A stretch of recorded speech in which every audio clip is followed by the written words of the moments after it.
자, 이제 마지막 단락, 이 중립국 선언을 위한 준비에 관해서 말씀드리겠습니다. 1897년 10월 13일에 대한제국이 선포됩니다. 근데 이때 몇 가지 앞에 예비적인 조처들이 있습니다. 그것이 우리가 잘 알고 있는 독립협회 결성과 독립문 기공식입니다. 독립협회는 아직 그 러시아 공사관에서 그 경운궁, 특수궁으로 황궁하시기 전에 도시개조 사업도 바로 직전입니다. 7월에 결성이 됐습니다. 보통 여러분들 독립협회는 독립신문 만든 서재필 선생이 했다고 결성하고, 독립문도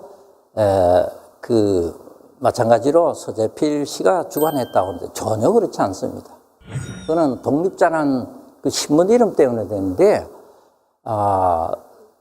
서재필 씨는 가친정면 연루자였기 때문에 돌아와서 정치활동 못하게 돼 있었습니다. 신문만 만들게 돼 있습니다.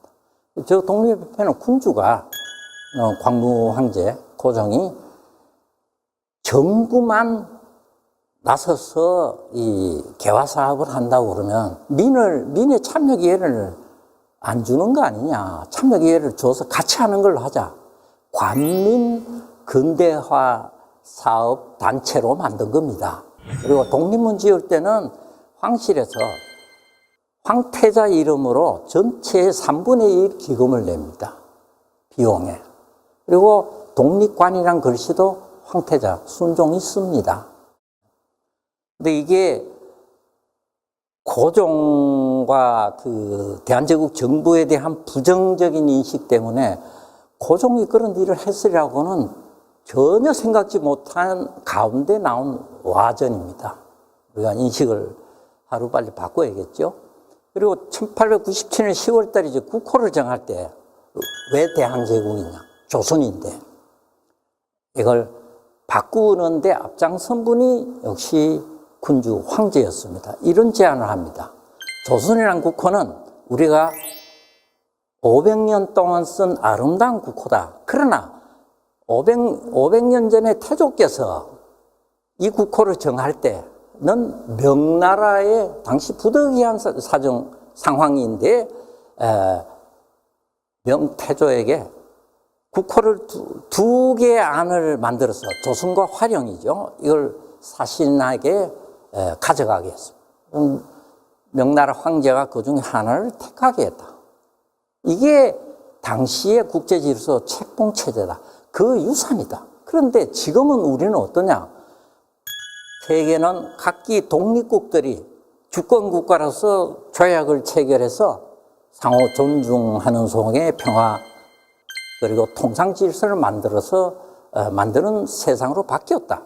근데 이런 세상에서 우리가 명나라, 청나라에 종속된 그 국호를 그대로 쓸 수 없지 않느냐? 이건 버리자. 군주가 스스로 그럽니다. 대한제국 선포 전에. 그래서 그러면 이 조선만큼 우리 자신을 가리키는 민족 용어가 뭐가 있었냐? 역사에서. 사만, 만진한 변화. 이 한이 조선에 못지않게 많이 쓰였다. 그럼 이걸 우리가 택하자. 그래서 그 한에다 큰 대자 붙여서 대한제국을 하자. 이렇게. 신하들 다 박수치고 서운에 나와 있던 외국, 수교국, 공사관에서 다 찬성합니다. 자, 여기서 굉장한 자주의식 이런 거를 이제 살필 수가 있죠. 그리고, 이 이후 2년이 조금 덜 된 시점에 실제로, 이 대한제국 황제가 모든 정치 중심이 되는 헌법 전문 같은 걸 발표를 합니다. 그 대한국제라고 그럽니다. 그리고 바로 한 달 안에 청나라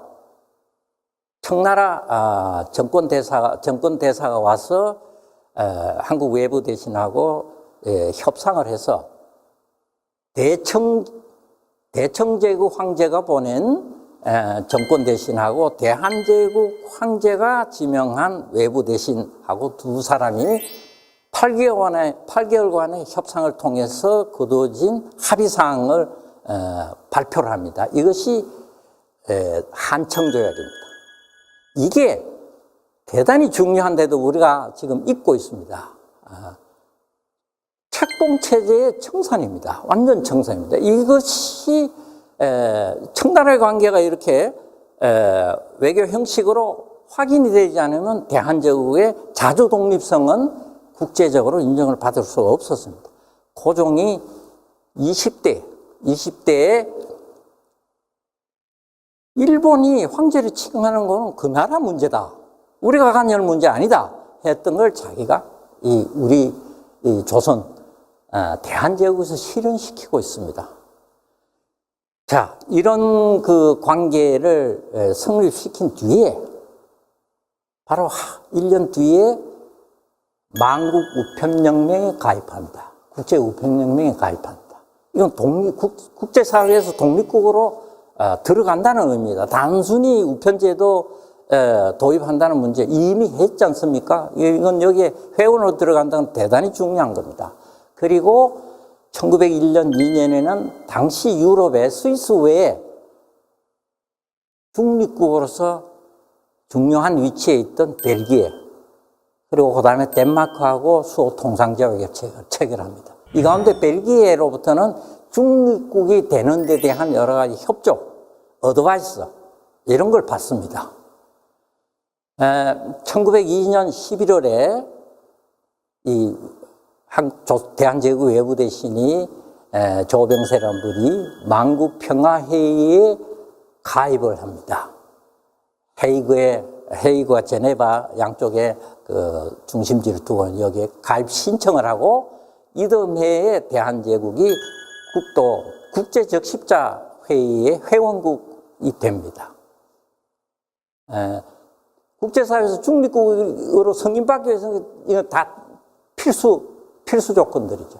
이걸 이행하고 요 시기에 바로 이 시기에 1902년 10월부터 1903년 10월 사이에 4월 달에 1차로 하기로 됐던 건데요.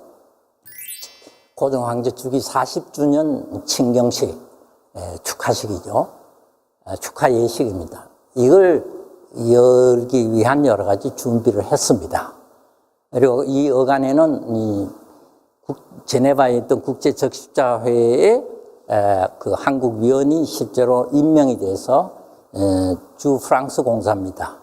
민영찬이라는 분이 위원으로서 참석하는 일도 있었습니다. 자, 친경식 장소가 지금 덕수궁, 원래 경운궁이죠. 지금 석조전 있지 않습니까? 석조전 바로 옆 뒤편에 돈덕전이라는 아주 그 서양식의 아주 그 모습도 꽤 웅장하면서 아름다운 그런 궁이 준공화됩니다. 2년여의 공사를 통해서 됐습니다. 지금 현재 보이는 사진 가운데 왼쪽은 돈덕전만 찍었고 오른쪽 거는 1908년 석조전이 완공된 뒤에 함께 찍힌 사진입니다. 그 위치는 두 번째 사진으로 쉽게 알 수가 있습니다. 저기가 친경식의 외국 수교국들의 특사나 서울에 있는 공사가 대표로서 이 친경식에 오면은 주요 행사가 연회 같은 건 다 저기서 열기로 돼 있었습니다. 그런데 참 불행하게도 이 1902년과 1903년에 콜레라가 동아시아에 휩습니다. 그래서 이런 그 천재지변 속에 국제 행사를 할 수가 없었습니다. 그래서 한 차례 연기를 합니다. 연기를 하지만 끝내 할 수 없는 상황이 돼서 뭐 3년 또 뒤로 미룰 수가 없어서 국내 행사로 끝내버리고만 합니다. 그러나 근데 당시에 여기에 그 이 1903년 4월부터 올 상순 사이에 지금 잘 안 보입니다만 제가 자료를 일부러 보여드리려 가져왔는데 그 행사 일정표가 지금 남아 있습니다. 근데 이거는 사실은 일본 측에서 보고용으로 일본에서 자기네 여기 서울에 있는 공사가 본국 외무성에 보고한 자료로 남아 있습니다. 하루하루 뭘 한다가 다 적혀 있는데요. 일본은 이걸 처음에는 자꾸 저지하려고 그랬습니다. 그러나 불가피하다. 그런데 다행히 이 콜레라 음습이라는 상황이 있다. 그리고 그러면서 러시아의 대표로는 베베르 공사가 와서 한 수개월을 머뭅니다. 이 상황이 아주 나쁜 가운데서도 그러다가 근데 이 베베르 공사의 동향에 대해서 러시아 대표에 대해서 일본 측에서 그 동정을 예의주시를 합니다. 아마도 이 사람은 지금 대한제국의 중립국 선언을 위해서 와서 지금 한국 정부와 아주 은밀하게 만나고 있다. 이런 식의 보고를 계속 본국에 보내고 있습니다. 그러다가 1903년 10월에 1903년 8월이 되면 고종 황제, 그 광무 황제 자신이 러시아 황제에게 비밀리 친서를 보냅니다. 그 친서가 남아 있는데요. 이런 내용입니다. 내가 보기에는 아무래도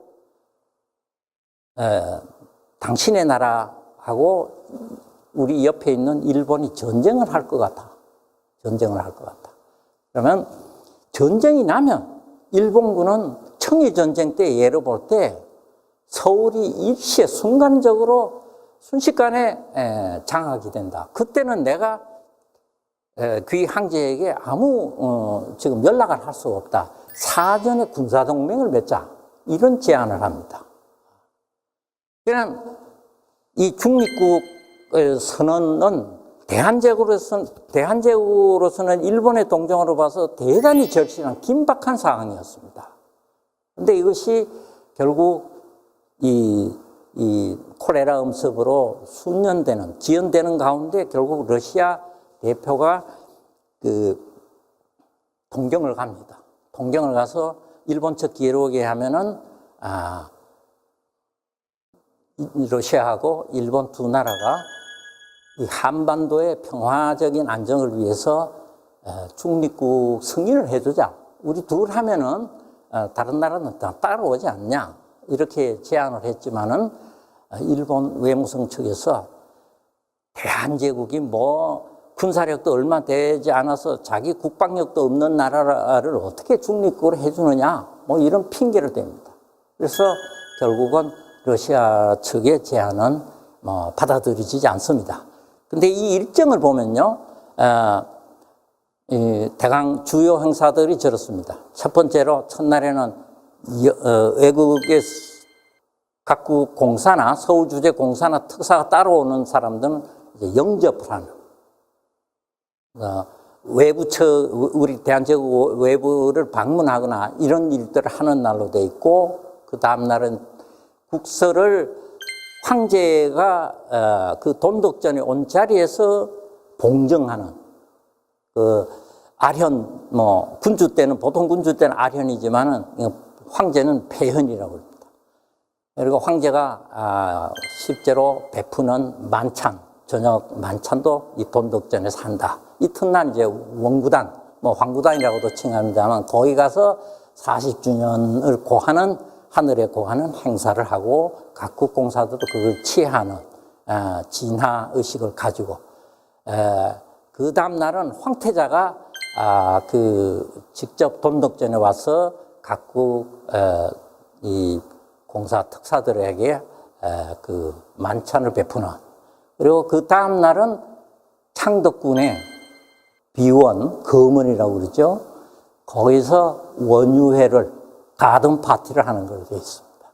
그리고 그 다음 날은 또 가까운 경희궁에 거기 군사훈련을 많이 해서 무관학교도 거기 있고 했는데 거기에 관병식을 하는 걸도 있고 그리고 마지막 날은 이제 외부에서 외무부에서 이제 각국 그 사절단들을 이게 그 송별전으로서 연회를 베푸는 걸로 같은 돈덕전에서 하는 걸 돼 있고, 마지막 날 이제 황제가 임한 자리에서 이 작별 인사라는 사패 의식을 치르는 걸로 돼 있습니다. 거기서 저기에서 언제 순간에 중립국을 선언할 건가, 이건 기밀 사항이었다고 봐야 되겠습니다.